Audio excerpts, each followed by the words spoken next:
Good morning, everybody. This is Erica Bowles with the Arthritis Foundation, and welcome to our Carolina Coffee Chat this week.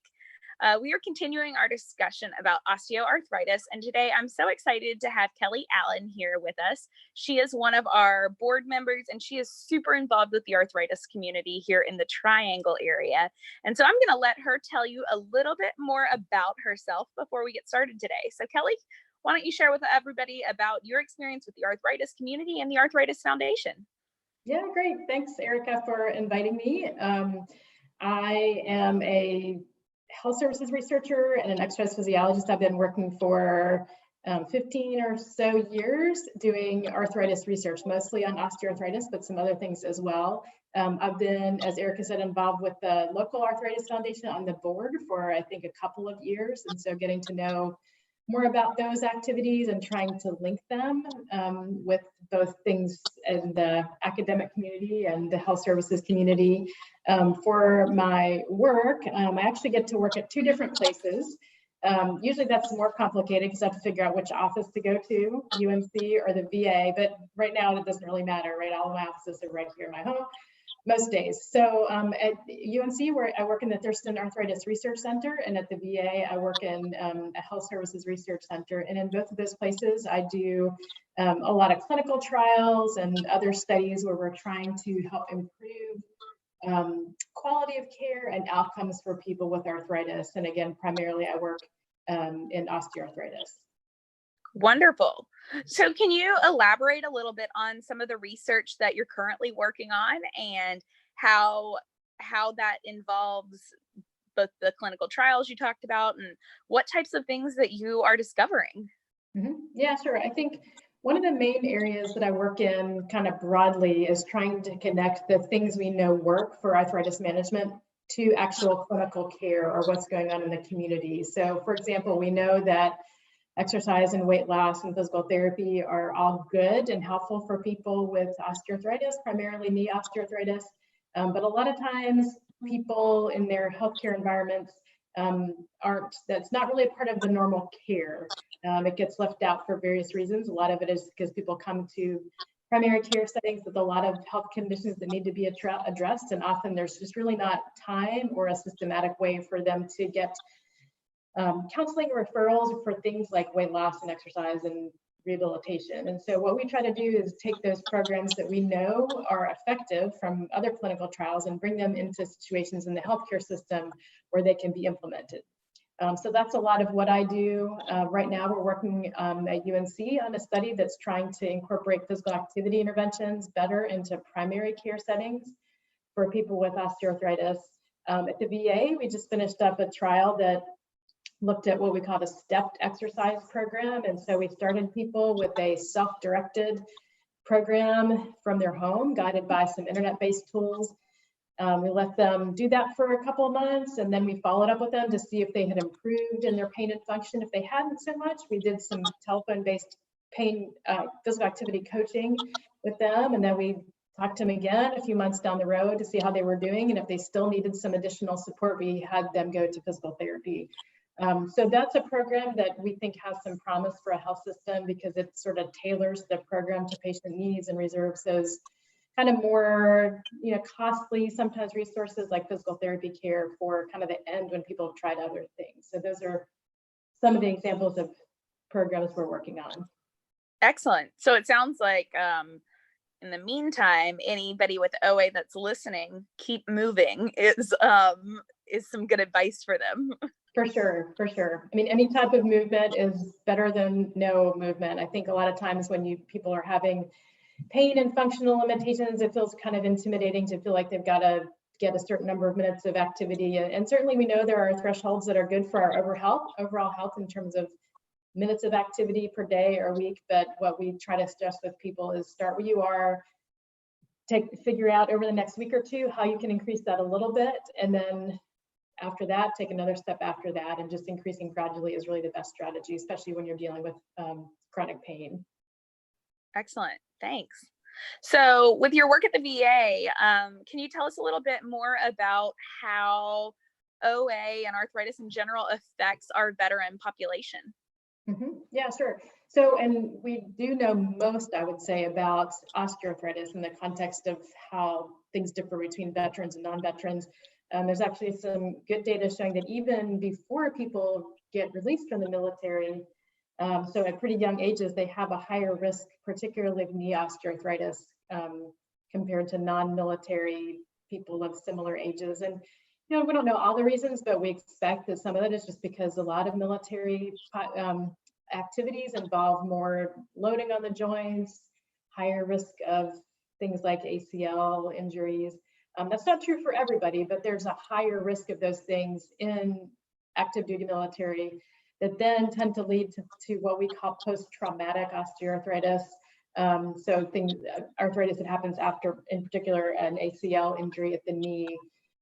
So that's one of the reasons. Again, we don't know all of the reasons, but we know that veterans have probably about potentially double the risk. At least the study in the military has shown that they have about double the risk, and that tends to extend later.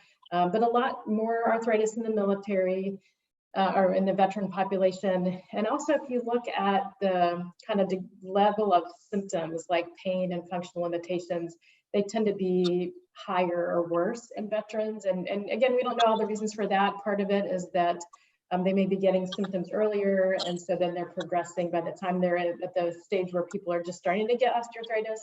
Normally, they may be kind of at more advanced stages. So a lot of reasons for that. But what we do know for sure that there's generally a higher burden of arthritis, particularly knee osteoarthritis in veterans. And so the research we're doing at the VA is, it's similar to what we're doing outside of the VA, but I think in some ways is even more important because there are so many veterans who struggle with pain due to arthritis. And if you get it earlier, you're dealing with it in those years where you're trying to work, sometimes demanding jobs and raise kids and those sorts of things. And so, we feel like it's really important to provide support for veterans who, have arthritis and are going to be living with it for a number of years. Certainly. Well, it sounds like some really interesting stuff that you're researching there. What is your favorite part about your job and getting to research arthritis and work on these types of trials and that type of thing? That's a great question. I think I'm going to give you two answers. One is just that I get to work with great people, both at UNC and the VA. Both my colleagues and then patients in the studies are just wonderful. I think it's great to work with people who can contribute to our research, have great ideas for us as they participate with us. So that's one aspect, is just the people part of it. And the other, I would say, is that I get to work on research that hopefully has a real practical impact. We try to do studies that when they're done, we can take what we learned and it has some kind of meaning, either for how care is changed or how policy is informed or those sorts of things. Awesome. I would think that having that practical application would be very rewarding in the work that you're doing. Now, if people were interested in learning more about your work, is there somewhere that they can read about that or get involved even if they are interested in a clinical trial? Yeah, so generally, if people want to know about clinical trials in osteoarthritis, not necessarily ours, but in general, you can look at clinicaltrials.gov and search for osteoarthritis studies. That's a great way to see what's going on and things you might be eligible for. You can go to our research, two places if you want to learn about what I'm specifically doing. Since I work at two different places, you can look at the Thurston Arthritis Research Center at UNC. Just Google that and you can find the stuff we're doing. And then at the VA, it's a little bit of a longer name, but if you look up Center of Innovation at the Durham VA, that's probably the easiest way to search for our health services research website. And you can see what I'm doing and what other people are doing in VA health services research locally here. I have some colleagues there who do great things in lots of other conditions that are really related to arthritis, because a lot of people with arthritis have cardiovascular disease and hypertension and those sorts of things too. And we do a lot of work in those spaces as well. Excellent. Well, I'm not a scientist, in case you couldn't guess. And so I always find the research that you guys are doing to be really interesting and certainly stuff that is above my head to figure out. So I like reading about it, and hopefully some of our audience will check that out and find it as interesting as I do. We're going to take a break for just a second and see if we have any questions in the chat box. Will, do we have any questions? No questions at the time. All right. So Kelli, I know that the Thurston Arthritis Research Center is involved in our Walk to Cure Arthritis this weekend, and you are registered for the walk as part of that team, correct? I am. Excellent. And so tell us a little bit how you are planning to move 54 this weekend. Move 54. So, my normal pattern these days is that I get up and go for a run or walk really early before my family's up. But this Saturday, I will tell you that an extra activity that we are planning to do as a family is that right over top of my laptop out that window, there's a large pile of mulch. And we got it delivered, and we're going to try to do some before Saturday, but I think Saturday is going to be our big day. It's going to have to happen early before it gets hot. But I will say that we will be spending at least 54 minutes, probably more, likely a lot more, shoveling mulch together. My kids are so excited.